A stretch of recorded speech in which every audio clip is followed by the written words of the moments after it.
अस्सलाम वालेकुम। तो आज हम करने जा रहे हैं चैप्टर 35 का क्वेश्चन नंबर 5। ये हमारा क्वेश्चन नंबर 5 है। तो इसमें हम देखेंगे कि हमसे उन्होंने क्या क्या पूछा हुआ है करने को। तो उन्होंने हमें trading and profit and loss account का उन्होंने हमसे पूछा हुआ है, और उसके अलावा बैलेंस शीट बनाने के लिए दी हुई है उन्होंने। ये दोनों चीज़ें हमने इस क्वेश्चन में करनी है फॉर द ईयर एंडेड। इस साल के लिए हमने ये दोनों चीज़ें करनी है। अब प्रॉफिट एंड लॉस निकालने के लिए ना सबसे पहले हमें हमें इसमें 3 चीज़ें करनी है: परचेजेस, सेल्स और एक्सपेंसेस। ये 3 चीज़ें हमने कैलकुलेट करनी है। सबसे पहले हम परचेजेस देख लेते हैं, बल्कि हम सेल्स कैलकुलेट करते हैं इसमें सबसे पहले। तो सेल्स हम कैसे कैलकुलेट करेंगे? अब ये इस क्वेश्चन में ना बैंक अकाउंट डिटेल्स हमें दी हुई हैं। ये जितनी भी है ना, ये हमें बैंक अकाउंट डिटेल्स दी हुई हैं। अब ये इस साइड पे जितनी भी चीज़ें हैं, ये हमारे पास कैश इन है, और ये वाली साइड पे जितनी भी चीज़ें हैं, ये हमारे पास कैश आउट है। तो कैश इन हमारे पास 97,000 है और कैश आउट भी 97,000 है। इसमें हमारे पास स्टार्टिंग में 920 थे। फिर हमारे पास रिसीप्ट फ्रॉम डेटर्स क्या होती है? ये होती है जो हमें पैसे वसूल हुए होते हैं कस्टमर से। हमें जो कस्टमर्स ने पैसे दिए होते हैं ना, उसे रिसीप्ट कहते हैं, और ये डेटर से हमने रिसीप्ट हमें आई है। लोन फ्रॉम दिस पर्सन, वो हमारे पास 2500 हैं। ये 3 ट्रांजेक्शन समझ लें हमारी हुई हैं कैश इन के रिलेटेड। एक तो बैलेंस था, एक हमारे पास कैश रिसीव हुआ है कस्टमर से, एक हमारे पास लोन हमने लिया। दूसरा कैश आउट क्या हुआ है? अब कैश हमने विदड्रॉल किया है। विदड्रॉन हमने मतलब कि अपने बैंक अकाउंट में से पैसे निकाले हैं कोई पर्सनल यूज़ के लिए, और हो सकता है कुछ भी हो सकता है। ट्रेड क्रेडिटर्स, इसके अलावा रेंट, इंश्योरेंस और बैलेंस, ये एंड पे हमारे पास इतने पैसे थे। तो ये इन सबको टोटल मिला के ना हमारे पास 97,620 बनते हैं। अब ये सारी ना, ये जितनी भी हैं ये सारी, ये हमारे पास कार्ड के रिलेटेड है, जो बैंक अकाउंट के रिलेटेड है। उसके अलावा कैश भी हमें दी गई। ये जितनी भी ये स्टेटमेंट है ना, ये हमारी कैश के हवाले से है। अब कैश अमाउंट टोटल जो थी हमारी ना, जो कैश से रिसीव हुआ है, जो कैश हमें रिसीव हुआ है वो 1540 है, और जो कैश हमारा आउट हुआ है ना, वो ये हैं। ये 2 चीज़ें हमारी एक्सपेंस थी। सन्ड्री एक्सपेंस एक तो ये था, उसके अलावा हमारा ट्रेड क्रेडिटर्स, ये भी हमने पे किया है, तो ये हमारा एक्सपेंस है, ये हमने कैश से किया है। तो उसके अलावा हमारे पास यहाँ पे जो अकाउंट्स दिए हैं कुछ, इन्होंने cash in hand, trade debtors, ये साल के शुरू में हमारे पास ये था। ये जो है ये साल के एंड में हमारे पास दिए गए हैं। ये साल के शुरू में हमारे पास कैश इन हैंड 194 था, साल के एंड में 272 था। तो एनीवेज, अब हम यहाँ पे सेल्स निकालते हैं टोटल। अब हम सेल्स कैसे निकालेंगे? सेल्स निकालने के लिए हमें सबसे पहले देखना पड़ेगा हमारे पास कैश कितना टोटल आया है। हमारे पास जो डेटर्स से ना, अब कैश सेल्स जो है ना, उसके लिए हम डेटर्स अकाउंट जो होता है ना वो चूज़ करते हैं। ये जो डेटर अकाउंट है ना, ये जो यहाँ पे भी डेटर्स अकाउंट है, इस अकाउंट को हम देखते हैं। हमारे पास जो सेल हमारी हुई है, रिसीप्ट जो है ना कार्ड्स के थ्रू, वो 94,000 की है। उसके अलावा जो कैश सेल्स हैं हमारी, वो हैं 1540। एक हमारे पास 94,000 है, एक हमारे पास 1540 है। इन दोनों को प्लस करेंगे हम, और फिर हमारे पास टोटल कैश रिसीव्ड आ जाएगा। उसके अलावा इसमें से हमने माइनस क्या करना है? हमने डेटर्स साल के शुरू में जो था और साल के एंड में जो है, इनका डिफरेंस माइनस करना है। साल के शुरू में हमारे पास 9,200 था ये, और साल के एंड में हमारे पास ये हो गया 11,400, ये साल के एंड में। इसका क्या मतलब है? डेटर्स से हमने पैसे लेने थे, हमने साल के शुरू में उनसे 9,200 रुपये वसूल करने थे, 9,200 रुपये, और साल के एंड में हमने उनसे वसूल करने 11,400। इसका मतलब है उनका उधार ज़्यादा हो गया। पहले उन्होंने कम पैसे देने थे, अब इन्होंने हमें ज़्यादा पैसे देने। इसका मतलब है इन्होंने हमसे सामान तो ले लिए, लेकिन इन्होंने अभी तक हमें पैसे नहीं दिए। ठीक है, तो ये हमने इसमें इंक्लूड करना है। ये हमने इनका जो डिफरेंस होगा ना, 11,400 में से हम 9,200 माइनस करेंगे, तो हमारे पास जितने भी आएंगे ना, वो हमने इसमें ऐड कर देना है। जो टोटल सेल्स हमारी बनी थी ना, रिसीप्ट और कैश सेल्स को डाल के इन दोनों को जो प्लस करेंगे, उसमें फिर हम ये ऐड करेंगे। हम देख लेते हैं यहाँ पे। अब क्रेडिट सेल्स हमारी थी 94,200, इसमें हमने डिफरेंस जो है वो ऐड कर दिया। 11,400 हमारा साल के एंड पे था, और 9,200 हमारे साल के शुरू में था। इन दोनों को हमने प्लस किया तो हमारे पास 96,400 आ गया। इसके अंदर ये कार्ड का था, जो भी था बैंक अकाउंट के रिलेटेड जो थे, इसमें हम कैश सेल भी प्लस कर देंगे। कैश सेल हमारे पास 1,500 है। टोटल सेल हमारी आ जाएगी 96,400 प्लस 1,540। टोटल सेल हमारे पास 97,940 आ गई। अब ये कैसे हुआ, इसको थोड़ा सा एक्सप्लेन करता हूँ। फॉर एग्जांपल, हम किसी दुकान पे जाते हैं, वहाँ पे जाके हमने उनसे सामान ले लिया। अब हमने फॉर एग्जांपल उससे 100 रुपये का सामान लिया और हमने उनको कहा कि हमारे पास 80 रुपये हैं, 80 रुपये हमने उनको दे दिए, लेकिन हमने उनको कहा कि 20 रुपये हम आपको बाद में दे देंगे। तो इस तरह हमारा जो शुरू में उधार फॉर एग्जांपल 0 था, बाद में 20 रुपये हो गया। तो ये हमारा उसके साथ जो उधार का अकाउंट होगा, और जो हमारी सेल होगी वो हमने मतलब कि उसको तो 80 रुपये ही वसूल हुए होंगे ना, वो जो जिसकी दुकान है उसके पास तो 80 रुपये ही आए हैं, लेकिन उसके ऊपर हमने डिफरेंस जो है ये वाला ऐड कर दिया, क्योंकि उसको तो सेल तो उसने 100 रुपये की लेकिन हमने पैसे उसको कम दिए, पैसे उसको जितने मर्जी आए, ठीक है, उसमें हमने प्लस करना है जो डिफरेंस है, वो जो खाता या जो भी उनका उधार का डेटर अकाउंट होगा, पहले फॉर एग्जांपल उसमें 0 थे, बाद में उसके पास यहाँ पे 20 आ गए, तो 20 माइनस 0 ये हमारे पास 20 आता है, ये हम प्लस कर देंगे। जो हमने उसको पैसे दिए 80 रुपये दिए थे ना, तो 80 रुपये हम में से हम 20 प्लस कर देंगे, टोटल हमारी सेल उसकी आ जाएगी 100 रुपये, और हमने उनसे 100 रुपये का ही सामान लिया। इस तरह हमारा ये काम करता है। 80 प्लस जो डिफरेंस है डेटर अकाउंट का, फाइनल माइनस इनिशियल, इसको प्लस कर देंगे हम, टोटल जो हमारे पास क्या कहते हैं कैश रिसीव्ड हुआ है, का बैंक अकाउंट में इतना रिसीव हुआ है 94,000, और कैश हमारे पास इतना वसूल हुआ है, तो टोटल हमारे पास 97,000 समथिंग कैश सेल्स हो जाएंगी, हमारी सेल्स जो हो जाएंगी। उसके बाद हमने परचेजेस निकालनी है। अब यहाँ पे परचेजेस जो है हमारी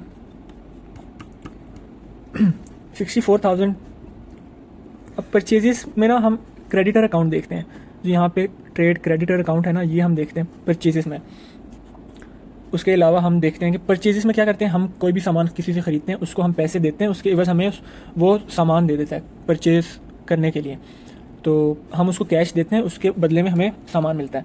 अब हमने यहाँ पे परचेजेस कैसे निकालनी है, हमने कितने पैसे उसको दिए में, हम देखेंगे ट्रेड क्रेडिटर्स। ट्रेड क्रेडिटर्स को हमने 63,000 रुपीज़ पे किए हैं ये कार्ड के बैंक के थ्रू, और यहाँ पे भी हमने पैसे उनको पे किए ट्रेड क्रेडिटर्स 1310 रुपये, ये भी हमने उनको पे किए। तो 63,400 कैश कार्ड से पे किए, 1310 ये हमने कैश से पे किए, तो इन दोनों को मिला के हमारे पास टोटल बनता है 64,710।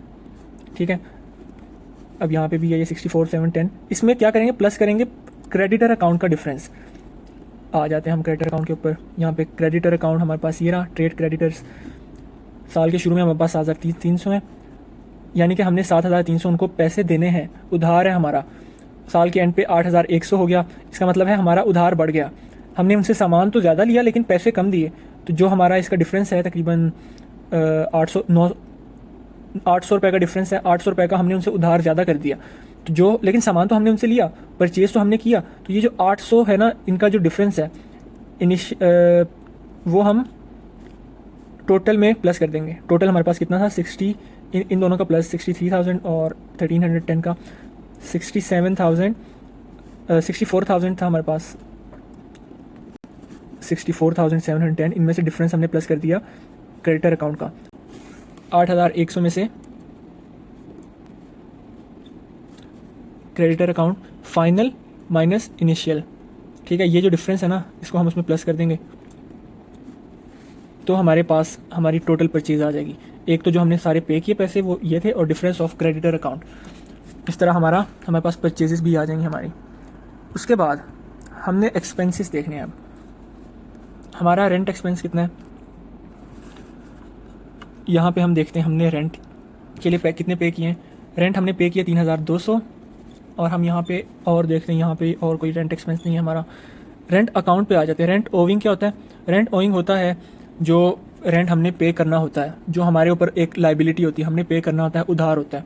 ठीक है, हमने फॉर एग्जांपल एक महीना बिल्डिंग यूज़ कर ली, लेकिन उसका हमने उधार उसके पैसे अभी तक पे नहीं किए, तो साल के शुरू में रेंट ओइंग हमारा था 0, साल के एंड पे हमारा रेंट ओइंग हो गया 360। इसका मतलब है कि हमने उनको अभी देना है। एक्सपेंस तो हमने यूज़ किया लेकिन पैसे नहीं दिए उन्हें। ठीक है, पैसे हमने सिर्फ उनको दिए रेंट के 3,200, तो जो उधार है वो भी तो हमने उसमें एक्सपेंस में आएगा, क्योंकि हमने उसके अभी तक पैसे नहीं दिए लेकिन चीज़ हमने यूज़ कर ली है। जो 360 है इसको हम प्लस कर देंगे 3,200 में, तो हमारे पास रेंट एक्सपेंस हमारा आ जाएगा 3,200 प्लस 360, टोटल 3,560। फिर आ जाते हैं हम इंश्योरेंस एक्सपेंस के ऊपर। यहाँ पे हमने इंश्योरेंस के लिए टोटल पैसे कितने दिए, 1,900 रुपये। 1,900 हमने टोटल पैसे दिए इंश्योरेंस के लिए। अब इसमें हम देखते हैं इंश्योरेंस पेड इन एडवांस, तो वो हमारी कितनी है, पहले 343, फिर बाद में 400 हो गई। इसका मतलब है हमने इनको ज़्यादा पैसे दे दिए।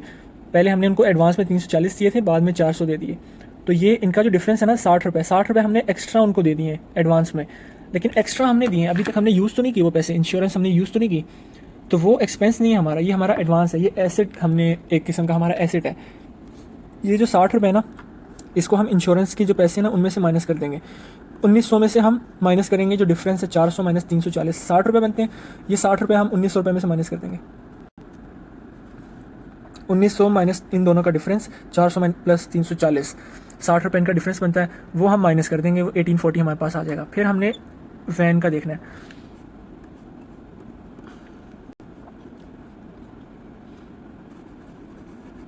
इसमें हमारा यहाँ पे देखते हैं हम वैन शुरू में उसकी वैल्यूएशन थी 5500, एंड पे हो गई 4600, यानी कि एक साल में उसकी कीमत इतनी कम हो गई है। तो ये जो डेप्रिसिएशन कहते हैं, जो कीमत का कम होना ना, एसेट की जो कीमत होती है उसका कम होना डेप्रिसिएशन कहते हैं, और ये हमारा एक्सपेंस होता है, इसको भी हमने इंक्लूड करना होता है। तो हम इसको 5500 जो थे इसमें से 4600 माइनस कर देंगे, तो हमारे पास हमारा डेप्रिसिएशन एक्सपेंस आ जाएगा, जो कि हमारा बनता है 900 रुपये, हमारा 900 डेप्रिसिएशन एक्सपेंस बन गया। अब हमारे पास सारे एक्सपेंसेस जो कैलकुलेट करने थे वो हमने कैलकुलेट कर लिए। बाकी ये जो एक्सपेंसेस हैं, जैसे सन्ड्री एक्सपेंस है, ये तो हमें उन्होंने सीधा सीधा बताया हुआ है, इसको हमें कैलकुलेट करने की ज़रूरत नहीं है। ये यहाँ पे भी सन्ड्री एक्सपेंसेस हैं, 820 हमने कार्ड से किया है, और सन्ड्री एक्सपेंसेस 180 हमने कैश से पे किए हैं। तो ये टोटल हमारा 1000 रुपये इनकी एक्सपेंसेस बन जाते हैं। अब हम प्रॉफिट कैसे निकालेंगे वो देख लेते हैं। टोटल हमने सेल अपनी देखनी है, सेल में से कॉस्ट जो है हमारी आई थी जितनी भी, वो हम माइनस कर देंगे, और फिर हमारे पास ग्रॉस प्रॉफिट आ जाएगा। अब सेल्स तो हमने निकाल ली थी, सेल हमने निकाली थी 97,940, ये हमारी सेल है। और उसके अलावा हम इसमें से कॉस्ट ऑफ गुड निकाल लेंगे। कॉस्ट ऑफ गुड हमने सेल्स में से माइनस करनी है। कॉस्ट ऑफ गुड्स क्या होता है, जो ओपनिंग स्टॉक होता है उसमें हम परचेजेस ऐड करते हैं। अब ओपनिंग स्टॉक हमारा कितना था, यहाँ पे हम आएंगे स्टॉक पे, स्टॉक अकाउंट पे। साल के शुरू में हमारा स्टॉक था 24,200 रुपये, साल के एंड पे हमारा स्टॉक था 27,100। ये ओपनिंग है, ये क्लोजिंग है, और इसका फॉर्मूला होता है opening stock plus purchases minus closing stock. जो भी हमारा ओपनिंग स्टॉक था उसमें से हमने परचेजेस जितनी भी किए हैं, ये ओपनिंग स्टॉक प्लस 65,500, और माइनस हम उसमें से करेंगे क्लोजिंग स्टॉक को, तो हमारे पास ग्रॉस प्रॉफिट आ जाएगा। ग्रॉस प्रॉफिट होता है जो हमने अभी जिसमें से एक्सपेंस नहीं निकाले होते, जो सिर्फ ग्रॉस प्रॉफिट होता है हमारा। अभी इसमें से एक्सपेंसेस निकालने होते हैं। अब एक्सपेंसेस हमारे क्या एक्सपेंसेस हैं, सारे एक्सपेंसेस हम इसमें से माइनस कर देंगे। रेंट एक्सपेंस था, हमने ऊपर कैलकुलेट कर लिया था। इंश्योरेंस एक्सपेंस था, ऊपर कैलकुलेट कर लिया था। डेप्रिसिएशन था, ऊपर कैलकुलेट हो गया था। सन्ड्री एक्सपेंसेस जो थे वो भी हमने कैलकुलेट कर लिए थे, तकरीबन 1000 थे। इन सारों को मिला के हमारे 7300 बनते हैं एक्सपेंसेस। उसको हम माइनस करेंगे ग्रॉस प्रॉफिट के अंदर। Gross profit minus expenses, total हमारे पास नेट प्रॉफिट 28,030 रुपये आ जाएगा। इस तरह हमारे सिर्फ ये 4 एक्सपेंसेस हैं, टोटल मिला के 7300, और ग्रॉस प्रॉफिट में से माइनस तो हमारे पास नेट प्रॉफिट आ गया। अब हमने नेट प्रॉफिट तो निकाल लिया,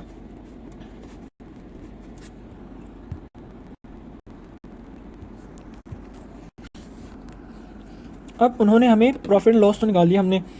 बैलेंस शीट का भी हमें उन्होंने बोला हुआ कि बैलेंस शीट भी बनानी है हमने, तो बैलेंस शीट बना लेते हैं। बैलेंस शीट होती है जो हमारे पास टोटल एसेट्स और लाइबिलिटीज़ और कैपिटल जो हमारे पास होता है उसका, वो सारे होते हैं उसमें। अब टोटल एसेट्स हमारे पास देख लेते हैं कितने एसेट्स हैं हमारे पास।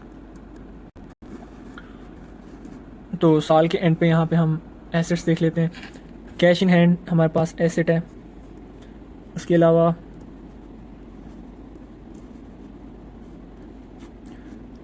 डेटर्स जो हैं ये हमारे एसेट होते हैं कि ये हमें मिलने होते हैं, ये हमें उन्होंने देने हैं अभी, ठीक है। डेटर अकाउंट है ये हमारा है। उसके अलावा रेंट ओइंग ये हमारी लाइबिलिटी है। Insurance paid in advance, advance में हमने इंश्योरेंस पे किया, ये हमारा एसेट है। वैन हमारा एसेट है। स्टॉक हमारा एसेट है। तो हमारे एसेट कितने हैं हम यहाँ पे देख लेते हैं। कैश इन हैंड एक कैश इन हैंड, डेटर्स 2, और इंश्योरेंस, वैन, स्टॉक 1 2 3 4 5 हमारे पास एसेट्स हैं। हम यहाँ पे देख लेते हैं। Van, cash, debtors, stock, prepaid insurance,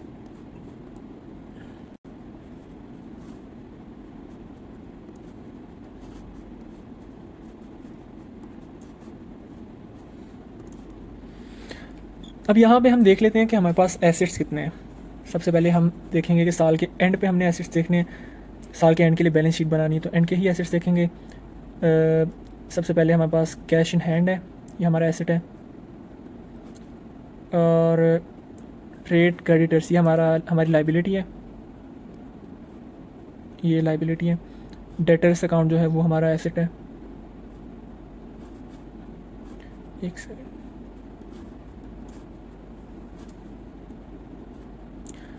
rent owing ये हमारा एसेट नहीं, लाइबिलिटी है। इंश्योरेंस पेड इन एडवांस हमारा एसेट है।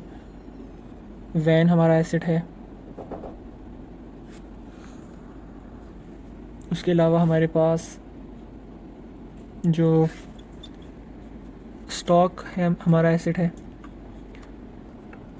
हमारे पास बैंक बैलेंस जो है हमारा, वो भी हमारा एक एसेट है। तो क्योंकि हमारे पास बैंक में जो पैसे पड़े हैं वो भी जाहिर सी बात है हमारे एक एसेट ही हैं। तो टोटल हमारे पास यहाँ पे 1 2 रेंट, डेटर्स, इंश्योरेंस, वैन और ये 1 2 3 4 5 6 एसेट्स हैं हमारे। तो हम सारे एसेट्स यहाँ पे लिख लेते हैं। Van, cash, debtor, stock, prepaid, insurance, bank. तो ये 1 2 3 4 6 एसेट्स हैं, हमने सारे लिख लिए हैं। हम इनको टोटल प्लस कर देंगे, प्लस करके हमारे पास टोटल एसेट्स आ जाएंगे। अब हमारा जो अकाउंटिंग इक्वेशन है, assets is equal to liabilities plus capital.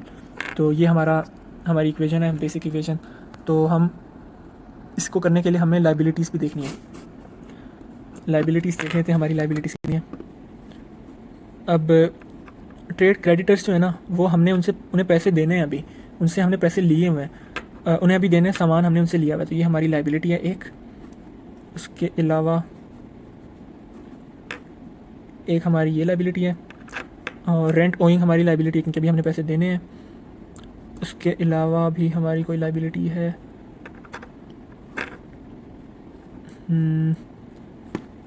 Loan हमने लिया हुआ है एक, वो भी हमारी लाइबिलिटी है। तो 2500 हमारा लोन था जो हमने एफ टंग, जो उससे हमने 2500 का लोन लिया था। तो ये टोटल हमारी 3 लाइबिलिटीज़ हैं। इन तीनों को हम ऐड करेंगे तो हमारे पास लाइबिलिटीज़ आ जाएंगी, और कैपिटल बैलेंस हमारे पास आ जाएगा। टोटल लाइबिलिटीज़ प्लस कैपिटल जो है हमारा, वो भी एसेट्स के इक्वल होता है, जो कि हमारे पास 48,000 एसेट्स हैं। और अगर हमने कैपिटल निकालना है तो हमें एसेट्स माइनस लाइबिलिटीज़ करना पड़ेगा। एसेट में से टोटल लाइबिलिटीज़ जितनी भी 37,000, इसको हम निकाल देंगे जितनी भी लाइबिलिटीज़ हैं, तो हमारे पास कैपिटल बैलेंस आ जाएगा। ये अकाउंटिंग इक्वेशन सबसे पहला हमारा इक्वेशन है, ये हमें लाजमी आनी चाहिए। तो इस तरह हमारी बैलेंस शीट भी बन गई है। सारे एसेट सारे लाइबिलिटीज़ लिख लिए हैं, एसेट में से लाइबिलिटीज़ माइनस कर दी। एंडिंग पे हमारे पास साल के एंड का कैपिटल बैलेंस आ गया, और हमारा क्वेश्चन डन।